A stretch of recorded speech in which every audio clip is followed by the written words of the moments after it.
Your discipline dies after 3 days because the man who made the promise was proud, but the man who had to keep it was unprotected. You felt that surge. You imagined the body, the money, the respect, the version of you no one could ignore. And for a moment, your self-respect came back. But emotion is not discipline. Emotion is a crowd cheering for a king with no army. The hidden mechanism is simple. Your old environment still governs you. Your phone, your room, your sleep, your vague goals, your private excuses, they still serve the weaker version of you. So when fatigue arrives, there is no system to obey, only a feeling to negotiate with. That is why you break your promise, then secretly trust yourself less. The answer is not to hate yourself harder. It is to build a system your weaker self cannot easily overthrow. And this is not motivation theory. Rockefeller governed money with a ledger. Buffett turned rejection into a better system. Psychologist Peter Gollwitzer showed that specific if-then plans beat vague intention. The same law keeps appearing in every serious life. What is not structured will be negotiated. What is not tracked will be lied about. What has no consequence will be betrayed. So the question is not, do you want success badly enough? Most men want success badly. They want the body. They want the money. They want the silence from people who doubted them. They want the family to finally stop speaking to them like they are still the old version. They want their friends to look twice. They want society to stop treating them like background noise. But wanting is cheap. Wanting can happen while lying in bed. Wanting can happen while scrolling. Wanting can happen after wasting the entire evening and promising tomorrow will be different. Wanting gives you the emotional theater of ambition without the architecture of power. The real question is colder. When your weaker self attacks tonight, will your system be strong enough to survive him? Not next month. Not in some perfect season where your energy is high, your family is supportive, your sleep is fixed, your money is stable, and your mind is clear. Tonight, when you are tired, when your phone is close, when the room is quiet, when no one is watching, when the old identity whispers, "Start again tomorrow." That is the moment where most men lose the throne. They do not lose because they lack dreams. They lose because their dreams have no guards. Machiavelli wrote that a wise ruler must rely on what is in his power. That sentence is not only political, it is the brutal law of discipline. If your routine depends on mood, applause, motivation, perfect sleep, approval from family, respect from friends, or the hope that tomorrow you will feel stronger, your discipline is not in your power. It belongs to unstable forces. A prince who depends on loyalty without structure loses his state. A man who depends on motivation without structure loses himself. That is why discipline feels so powerful on day 1, so fragile on day 3, and so dead by the end of the week. On day 1, you are drunk on identity. You imagine yourself becoming dangerous. You imagine your life changing. You imagine the revenge of proof. You imagine the face of every person who dismissed you when the results finally arrive. On day 2, pride carries you. On day 3, reality arrives. Fatigue arrives. Boredom arrives. Hunger arrives. Loneliness arrives. Doubt arrives. The family still does not understand. The bank account still looks the same. Your body still looks the same. Your skill still needs work. The world still gives you no applause. And now the promise must survive without the emotional music that created it. This is where most men discover the truth. They did not build discipline, they rented confidence from a fantasy. And when that fantasy expires, the old self returns to collect. If you do not understand this, you will keep repeating the same humiliating cycle. You get inspired, you make a promise, you imagine transformation, you execute for 2 or 3 days, then you miss once, then you hide, then you tell yourself you will restart Monday. Every restart feels like hope. But underneath that hope, something darker is happening. You are training your brain that your own word means nothing. That is the real cost. Not just the missed workout, not just the skipped work session, not just the wasted evening, not just the meal you said you would not eat, not just the money you said you would not spend. The real cost is that every broken promise makes you less believable to yourself. And a man who cannot believe himself becomes desperate for others to believe in him. That is why unsupported men suffer so deeply. They already feel misunderstood by family, doubted by friends, ignored by society, and invisible in the rooms where opportunity moves. Then, in private, they betray themselves too. So now they have no outer support and no inner authority. That is a dangerous position. Because when a man loses self-trust, he becomes easy to sedate, easy to distract, easy to underpay, easy to shame, easy to control. He starts living on motivational content instead of evidence. He watches men talk about discipline while his own room remains a crime scene of weak habits.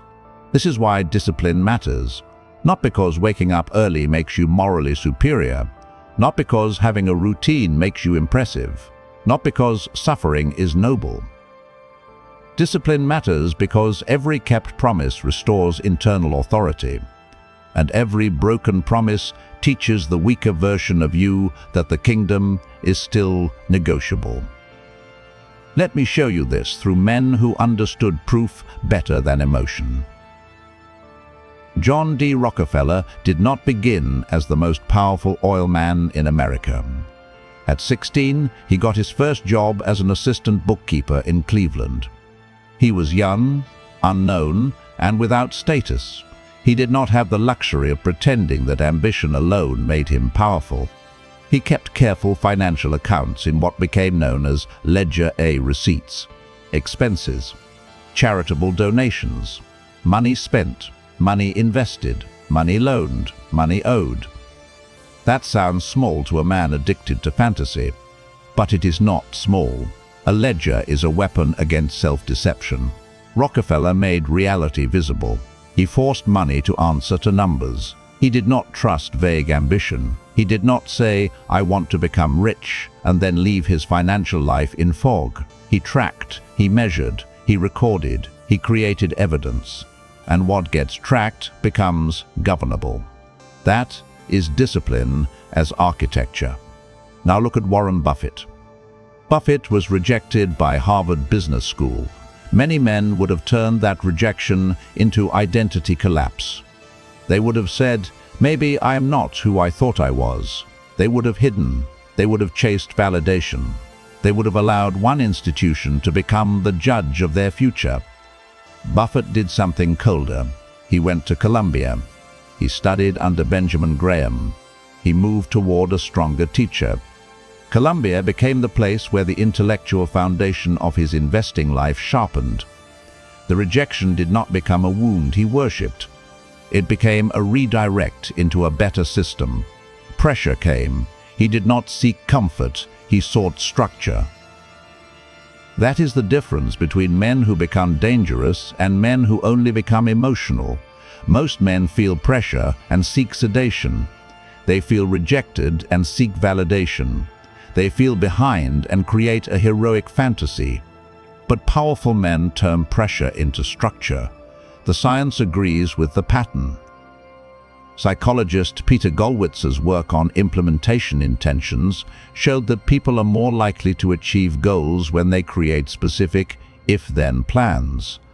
If situation X happens, then I will do action Y.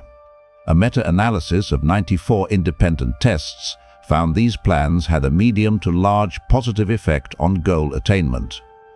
In plain language, your brain cannot execute fog. "I will be disciplined" is fog.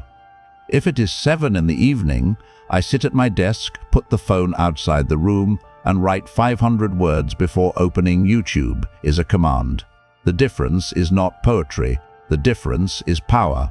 A vague promise forces your tired self to decide again. A specific command removes negotiation before negotiation begins. And when you are unsupported, tired, doubted, and emotionally alone, you cannot afford a life that asks your weakest state to make your strongest decisions. That is the first hidden mechanism. Discipline does not die because you are hopeless. It dies because your promise has no teeth. Reason one is this: you start with identity fantasy, not proof. Most men begin discipline by imagining the final version of themselves.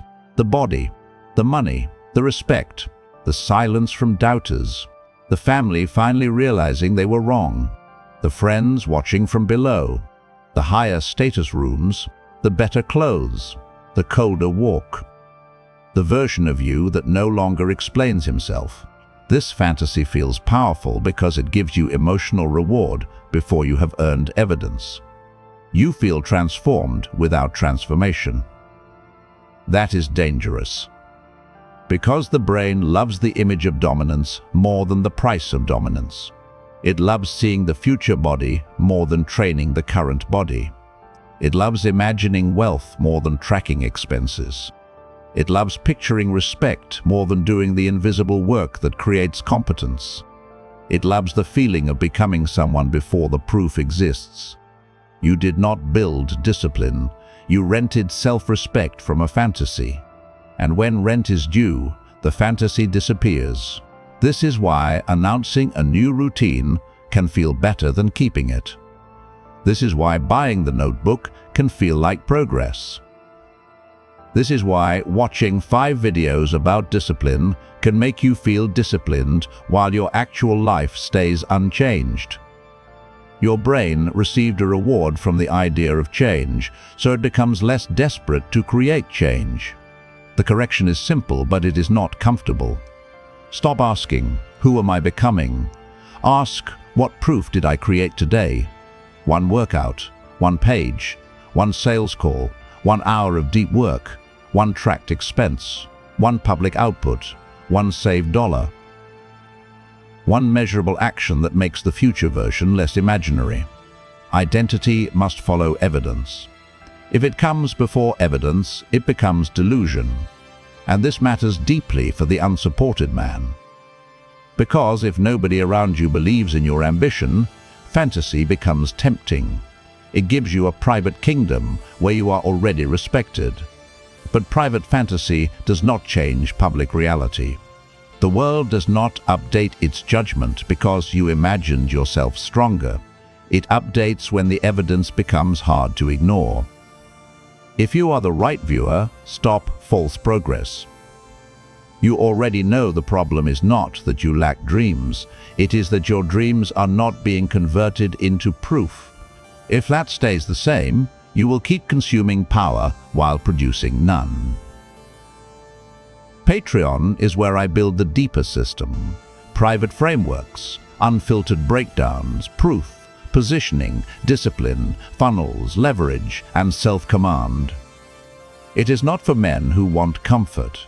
It is for men who are ready to turn private ambition into visible evidence. The decision is yours, but fantasy is only the first poison. The second is worse because it makes your promise impossible to obey even when you are serious. Reason 2 is this: your goals are too vague. I need to lock in. I need to get serious. I need to become disciplined.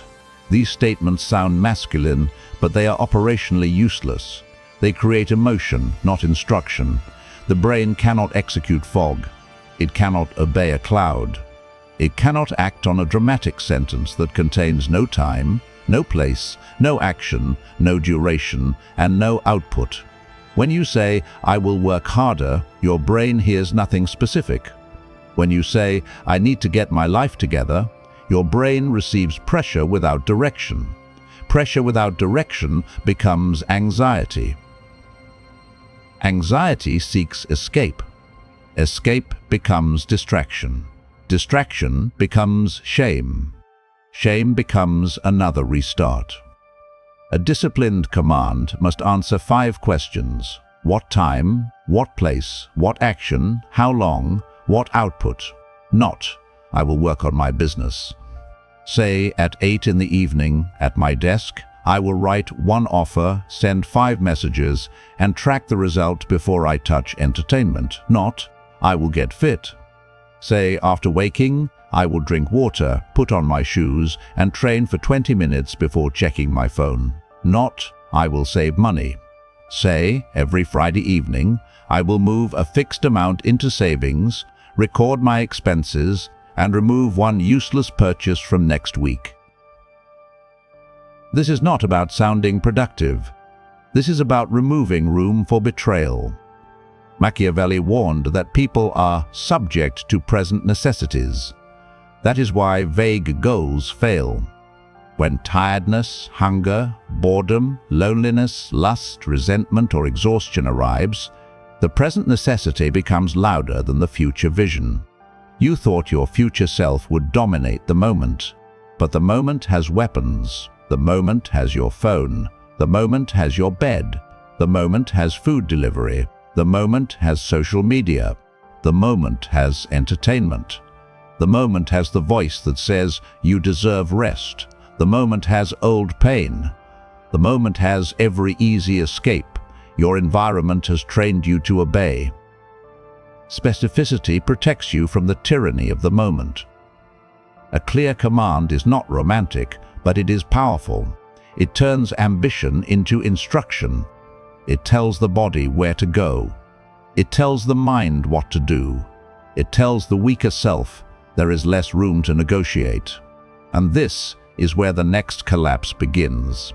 Even if your goal is specific, it will still die if the engine behind it is motivation. Reason 3 is this: you depend on motivation. Motivation is a spark, not a government. It can start the fire, but it cannot run the kingdom. A spark is emotional. A government is structural. A spark appears when the speech is strong, the music hits, the pain is fresh, or the shame becomes unbearable. A government operates even when nobody is clapping. It has laws. It has rituals. It has enforcement. It has consequences.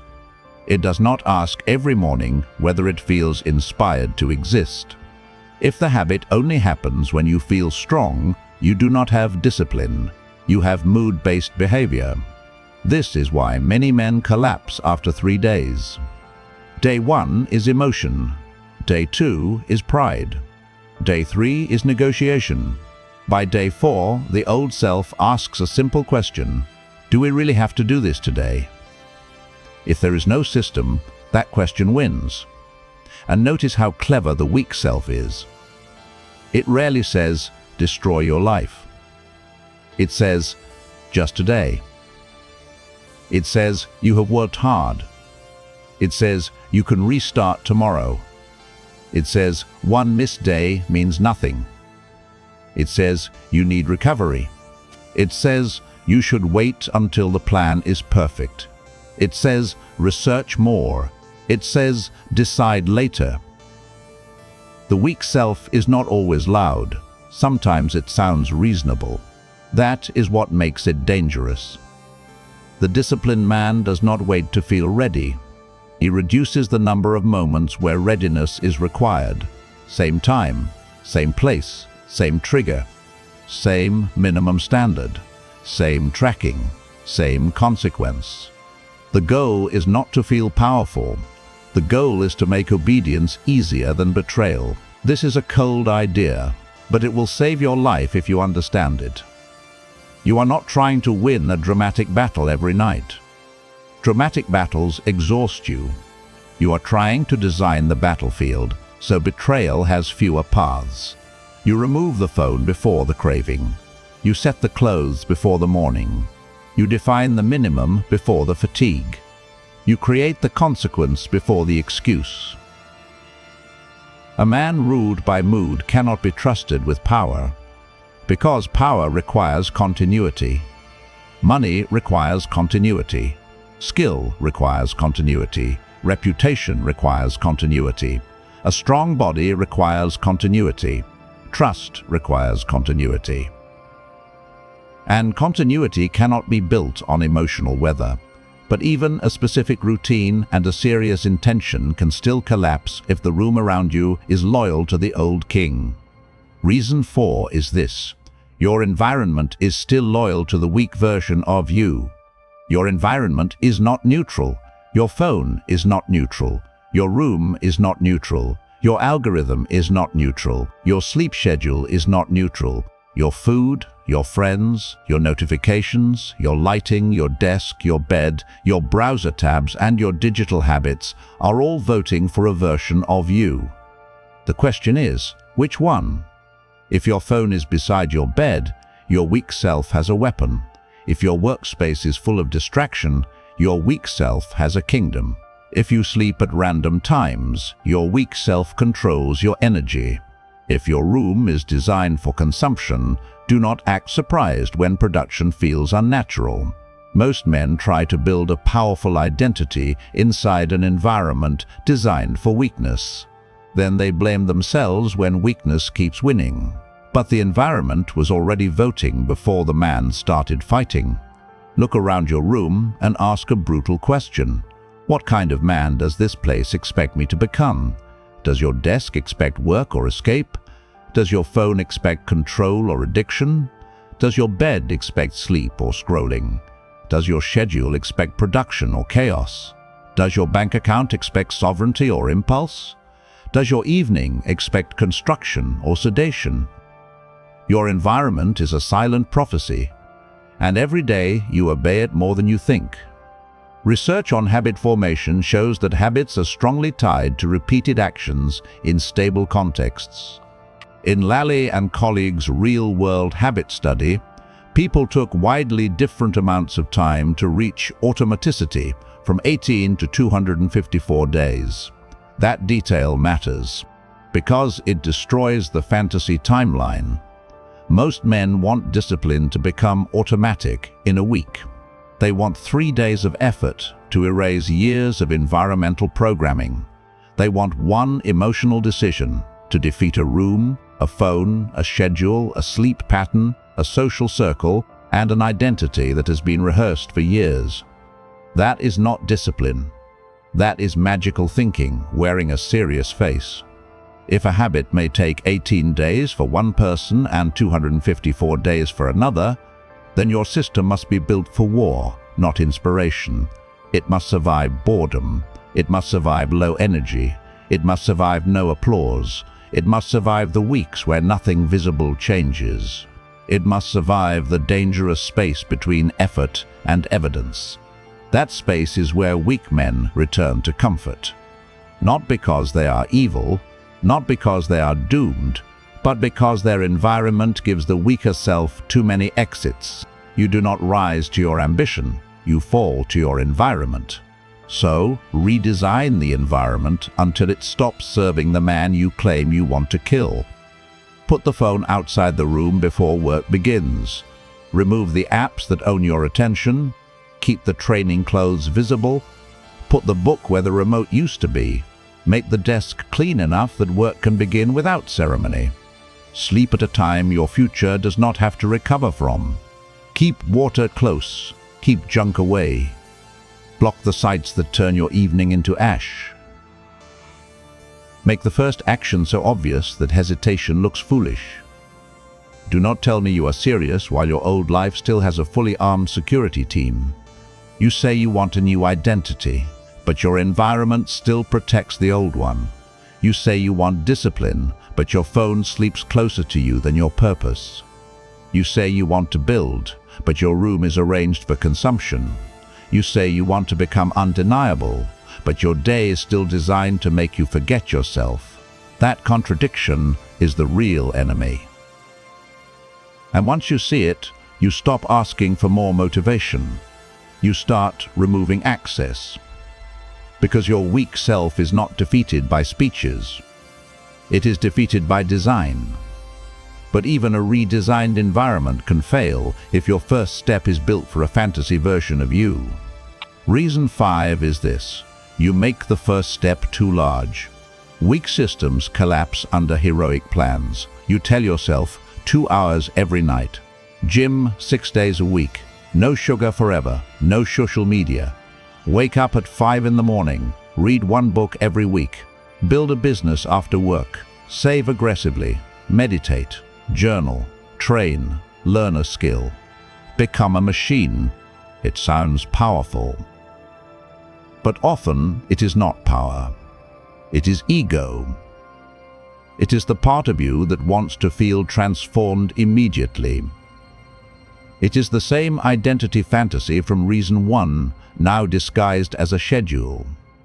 You create a plan for the strongest emotional state you can imagine, then expect your average tired self to obey it every night. Then reality arrives. You are tired, you are underpaid, you are lonely, your family still doubts you, your friends still do not understand, your body still wants comfort. Your job has already drained your best energy, your mind is full of resentment, your room is quiet and the phone is glowing. And now the heroic plan asks for 2 hours. Your tired self laughs. Then it negotiates. Then it delays. Then it collapses. Then you call yourself undisciplined. But the deeper truth is colder.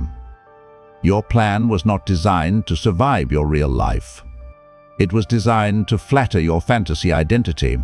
The first step must be small enough that your tired self can obey. 10 minutes daily beats 3 hours performed once for ego. This sounds weak to men who confuse drama with strength. But a minimum standard is not weakness. It is strategic survival.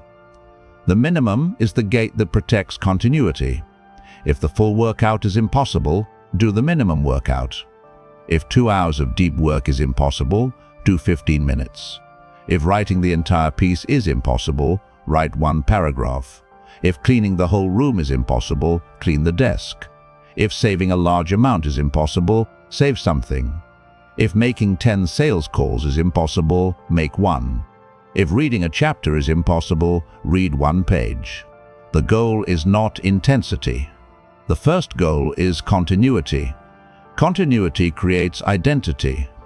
Identity creates self-trust. Self-trust creates power. Intensity without continuity creates shame. This is where most men sabotage themselves. They think small actions insult their ambition. But the truth is that small actions protect ambition from collapse. A man who can obey a small command every day becomes more dangerous than a man who makes heroic promises and disappears by Thursday. Because the world is not changed by emotional peaks, it is changed by repeated evidence. And if you are unsupported, repeated evidence is sacred. Nobody is coming to validate your intentions. Nobody is coming to clap for your invisible effort. Nobody is coming to organize your evenings. Nobody is coming to protect your focus. So your minimum standard must become a private law. Not because the minimum is the dream, because the minimum keeps the dream alive on the days when pride is gone. A king may lose a battle and keep the state. But if he loses the chain of command, rebellion spreads. Your minimum standard is the chain of command. It tells the weaker self, even on the worst day, you do not get full control. That is why the minimum matters. It denies the old self total victory. But even continuity can become invisible if you do not track it. And what stays invisible becomes easy to distort. Reason 6 is this: you do not track evidence. Without tracking, you live by feeling. And feelings lie. You can feel productive while avoiding the real task. You can feel exhausted while producing nothing. You can feel disciplined because you watched 5 videos about discipline. You can feel like you are growing because you thought deeply about your future. You can feel like you are working because you are busy. You can feel like you are serious because you are stressed. But feelings are not records. Feelings protect ego. Records expose reality. A calendar exposes you. A training log exposes you. A writing count exposes you. A sales tracker exposes you. A savings tracker exposes you. A habit chain exposes you. A public output exposes you. A list of sent offers exposes you. A visible streak exposes you. A weekly review exposes you. This is why Rockefeller's ledger mattered. It was not just bookkeeping. It was a discipline weapon. It made reality undeniable. He could not hide from the numbers. He could not romanticize his financial life. He could not pretend money was under control while the record showed chaos. The ledger removed the mist. That is why tracking is ruthless. It removes the romance from ambition. If you say you are becoming dangerous, show the evidence. How many hours? How many reps? How many pages? How many offers? How many dollars saved? How many days kept? How many times did you obey when no one was watching? How many nights did you protect the future from the appetite of the present? If there is no record, your ambition is still a rumor. This line should offend the part of you that wants credit for potential. Good. Potential is not proof. Intention is not proof. Pressure is not proof. Pain is not proof. Being misunderstood is not proof. Being doubted is not proof. Being unsupported is not proof.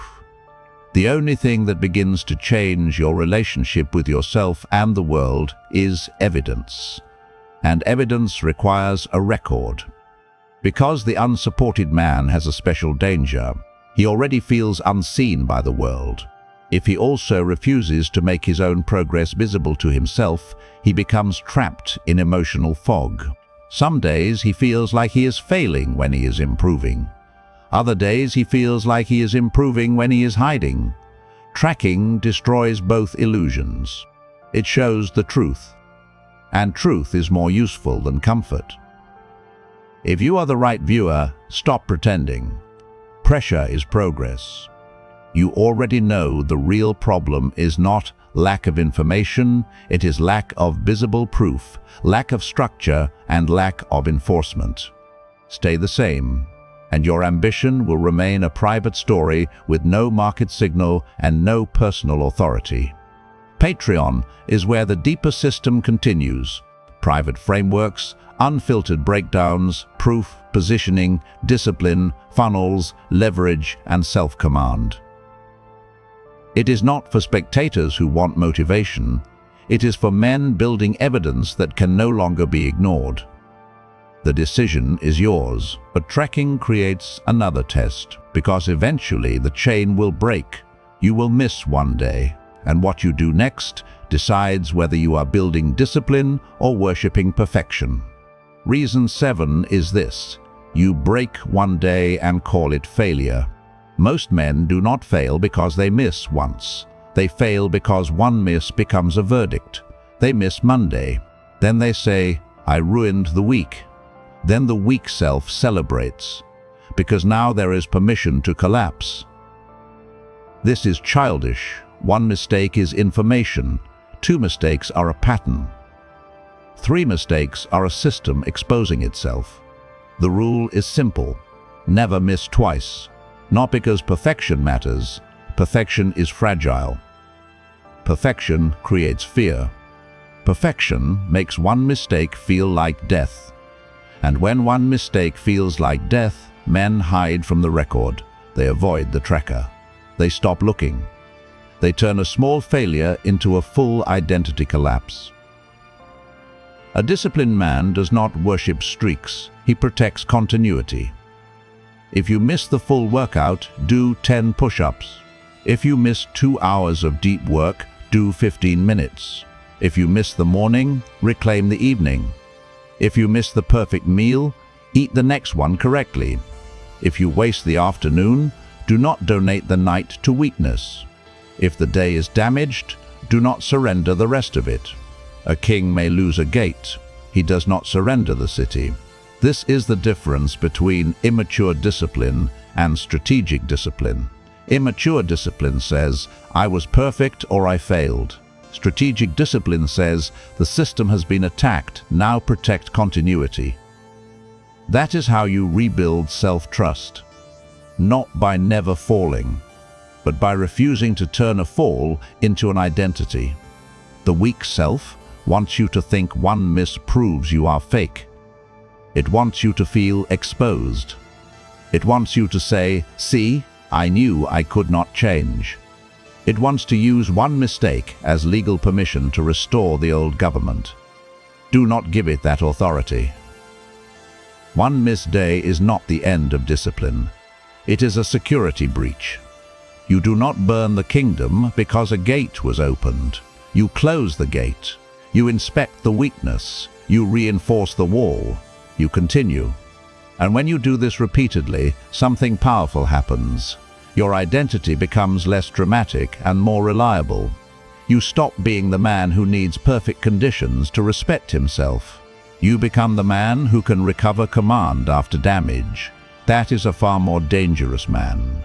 Because life will damage your plans. Work will interfere. Sleep will break. People will disappoint you. Money will get tight. Your body will feel heavy. The world will not arrange itself around your transformation. A system that only works under perfect conditions is not a system. It is a fantasy with a schedule. Never miss twice is not a cute productivity rule. It is an identity protection law. It prevents one weakness from becoming a throne. But even this rule fails if breaking your promise costs nothing. Reason 8 is this: you have no consequence for self-betrayal. If breaking your promise costs nothing, your brain learns that your standards are negotiable. This is where Machiavelli becomes useful again. He wrote that it is much safer to be feared than loved. In personal discipline, this does not mean hating yourself. It does not mean cruelty. It does not mean self-abuse. It means your weaker self must fear consequences more than it loves comfort. Your standards need enforcement, not cruelty. Enforcement. If you skip your writing, you cannot watch entertainment. If you miss your workout, you must still do the minimum version before sleep. If you waste the evening, you track the wasted hours publicly or in a private log that you cannot hide from. If you fail to send the offer, you send double tomorrow. If you break the rule, there is friction. A kingdom without consequence becomes a playground for rebellion. A man without consequence becomes a servant of impulse. This is where many men are too soft with themselves in the wrong way. They think self-hatred is the problem, so they remove consequence. But without consequence, the weaker self learns that every standard is theater. It learns that promises are emotional performances. It learns that rules can be broken with no cost. It learns that the future can always be sacrificed and forgiven by the present. That is not compassion. That is abdication. You do not need to hate yourself harder. You need to govern yourself more intelligently. There is a difference. Hatred says, "I am worthless because I failed." Governance says, "The system allowed betrayal, so the system must be redesigned." Hatred attacks identity. Governance attacks access.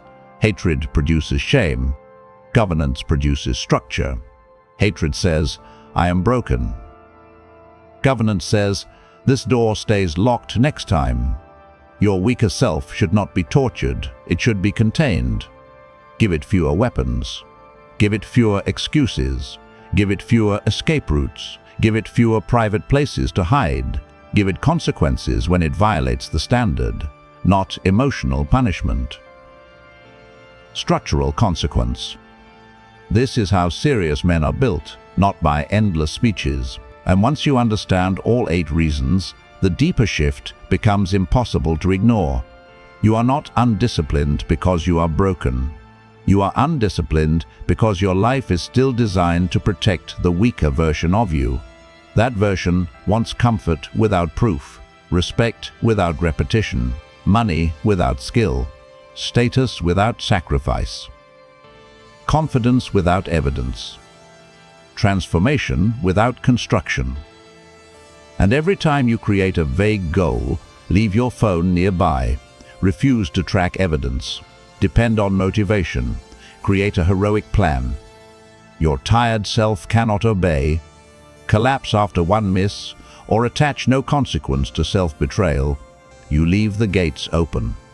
The new belief is this: discipline is not emotion. Discipline is architecture.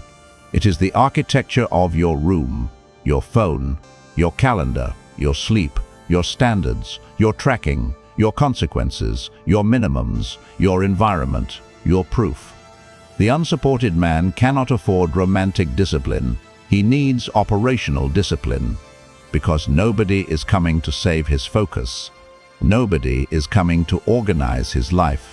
Nobody is coming to rescue his self-respect. Nobody is coming to make his ambition believable. Nobody is coming to protect him from the cheap pleasures that make him easier to ignore. He must build evidence until belief becomes irrelevant. That is when discipline becomes power. Not when you feel inspired, but when the weaker self arrives and finds no easy path back to the throne. Understand what this does to your identity. You stop being the man who waits for the right emotional state. You stop being the man who announces transformation and hides after failure. You stop being the man who needs family approval to begin. You stop being the man who mistakes pain for proof. You stop being the man who calls himself ambitious while leaving every system loose enough to betray. You become colder, not cruel, colder. You see the mechanism. You see the weak point.